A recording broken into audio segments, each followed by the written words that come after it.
पारद प्रार्थना 2। विषम्बनिमलश्चेति दोषा नैसर्गिकाश्रय रसे मरणसन्ताप मूर्छानां हेतव क्रमात् योगिको नागवङ्गोद्वो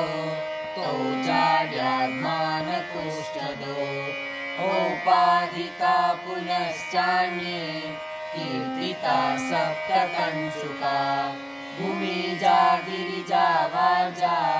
द्वे च द्वे नागवङ्गजे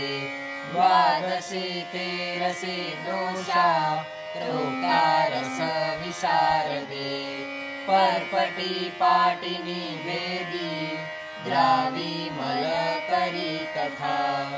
अंधकारी तथा द्वांशी निज्ञया सप्तकञ्चुका एकेन रसुनेनापि शुद्धो भवति पारद पिष्टो लवणसंयुक्तो सप्ताहं तप्तकल्लते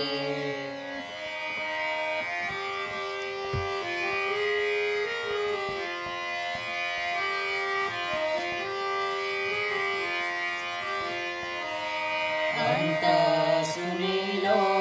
बहिरुज्ज्वलो यो मध्याह्न सूर्य प्रतिमा प्रकाश सस्तो अथ धूम्र परिपाण्डुरस्य चित्रो न योज्यो रसकर्म सिद्धे चित्रो न योज्यो रसकर्म सिद्धे चित्रो न योज्यो